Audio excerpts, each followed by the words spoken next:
തുർക്കിയിലെ അന്താരാഷ്ട്ര എക്സിബിഷനിൽ പങ്കെടുക്കാനാണ് ഞാൻ തുർക്കിയിലെത്തിയത്. ഫ്യൂച്ചർ ഫിഷ് എക്സിബിഷൻ തുർക്കിയിൽ നടന്നു.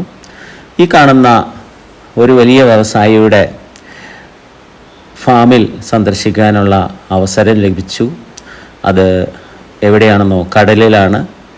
ഡെനിസ്കോ എന്ന ഒരു കടലിടുക്കിലാണ് അത് ഈ കൾച്ചർ നടക്കുന്നത്. അവിടേക്ക് പുറപ്പെടുകയായിരുന്നു രാവിലെ. അവിടെ എത്തിയപ്പോൾ കപ്പലിൽ ബോട്ടിലേക്ക് അവർ ഫിഷിൻ്റെ ഫീഡ് മറ്റും കയറ്റുന്ന ഒരു സമയമായിരുന്നു.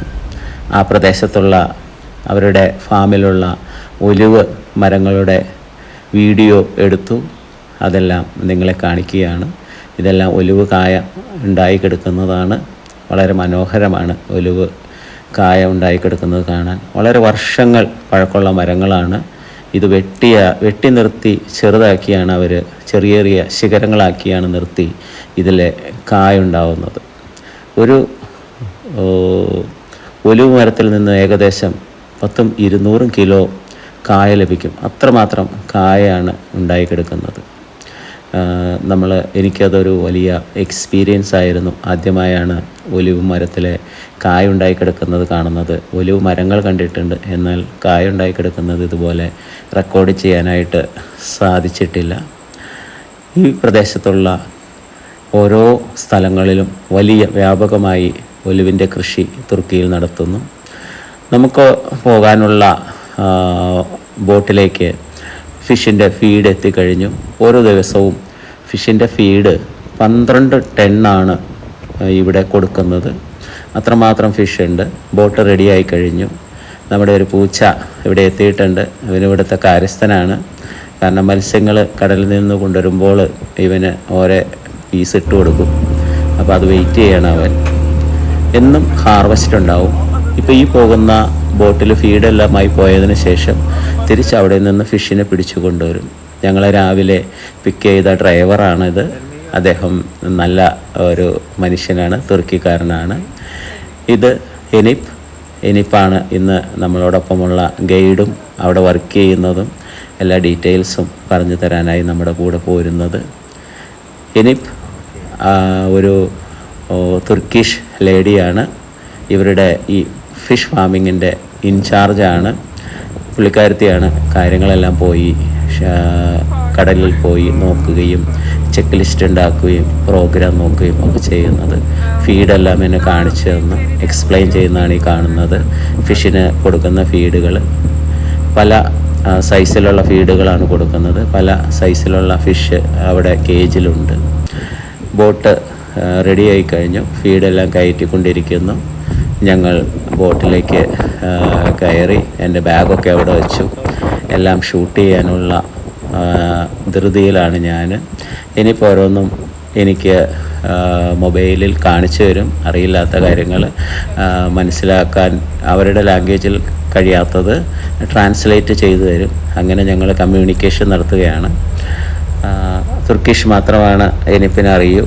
ഏതായാലും ബോട്ട് ക്യാപ്റ്റൻ എടുക്കാൻ പോകുന്നു. ഇവർ ക്യാപ്റ്റൻ മാത്രമല്ല, എല്ലാവർക്കും ചെയ്യുന്നതാണ് ഇവർ മുങ്ങൽ വിദഗ്ധർ കൂടിയാണ്. അവിടെ ചെന്നപ്പോഴാണ് ഇവരുടെ യഥാർത്ഥമായ വർക്ക് കണ്ടത്. ഇവർ കടലിനടിയിലൂടെ പോയി കേജുകളിലൊക്കെ മുങ്ങിച്ചെന്ന് അവിടെ എല്ലാം വലിയ ട്രാഷ് ഫിഷോ ഒക്കെ, ഇവരെല്ലാം മുങ്ങൽ വിദഗ്ധരാണ്. ട്രാഷ് ഫിഷ്, അതുപോലെ തന്നെ വലയിൽ കുടുങ്ങിയിട്ടുണ്ടോ, വല കേടായിട്ടുണ്ടോ, മുറിഞ്ഞു പോയിട്ടുണ്ടോ, പൊട്ടിപ്പോയിട്ടുണ്ടോ എന്നൊക്കെ നോക്കുന്ന ഇവരാണ്. കടലിൻ്റെ അടിയിൽ പോയിട്ട് ഇവർ രാവിലെ പോയിട്ട്, ഇദ്ദേഹമാണ് അതിൻ്റെ ഇൻചാർജ്. ഇദ്ദേഹവും നല്ലൊരു മുങ്ങൽ വിദഗ്ധനാണ്. അങ്ങനെ ബോട്ട് യാത്രയായി. ബോട്ട് ഡെനിസ്കോ കടലിടുക്കിലേക്കാണ് പോകുന്നത്. ഈ കടലിടുക്കിൽ നിരവധി ഐലൻഡുകളുണ്ട്. ഈ ഐലൻഡുകളാണ് ഈ പുറകിൽ കാണുന്നത്. നല്ല ക്ലിയർ വാട്ടറാണ് തുർക്കിയിലെ ഈ കടലിടുക്ക്. അങ്ങനെ ഞങ്ങൾ കേജിലേക്ക് എത്തുകയാണ്. കടലിലെ ഒരു ഫിഷ് ഫാമാണിത്. കേജ് ഫാം എന്ന് പറയും. അഡ്വാൻസ്ഡ് ടെക്നോളജി, കമ്പ്യൂട്ടറൈസ്ഡ് ആയിട്ടുള്ള ടെക്നോളജി ഉപയോഗിച്ച് ചെയ്യുന്നതാണ്. Hasat yapıyoruz biz. Toplam her kafeste şu an aşağı yukarı 120-130 tonlarda balık mevcut. İsterseniz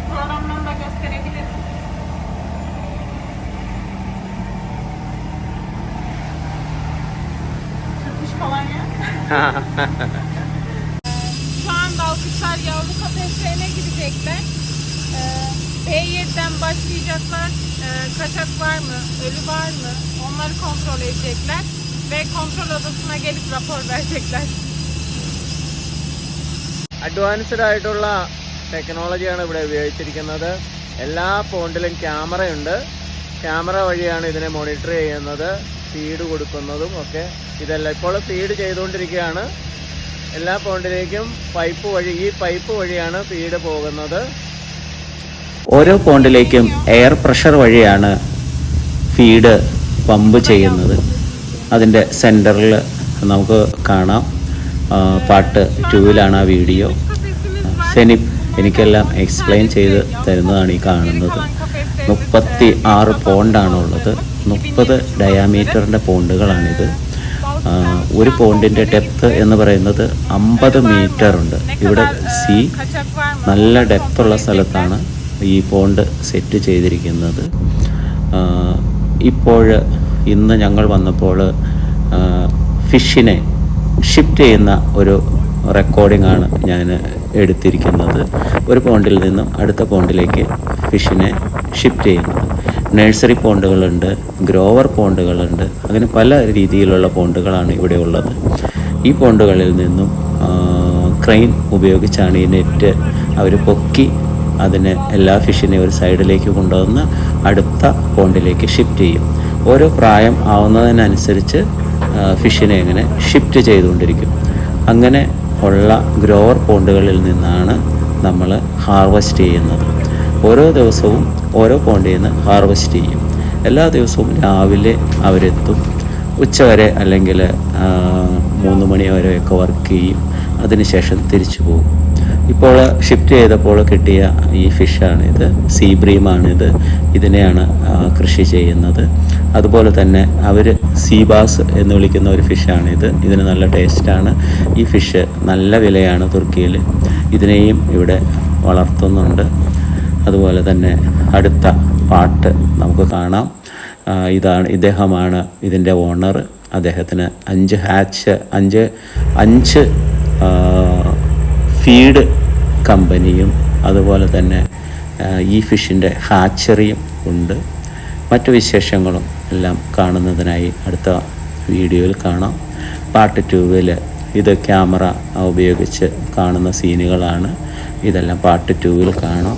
fish ഇത്രമാത്രം ഫിഷ് ആണ് ഈ പോണ്ടിലുള്ളത്. അടുത്ത വീഡിയോയിൽ എല്ലാ കാര്യങ്ങളും കൂടുതലായി ഉൾപ്പെടുത്തുന്നുണ്ട്. തീർച്ചയായും മിസ്സാക്കാതെ കാണുക പാർട്ട് 2. ഇത് വർഗീസ് ഫ്രം തുർക്കി.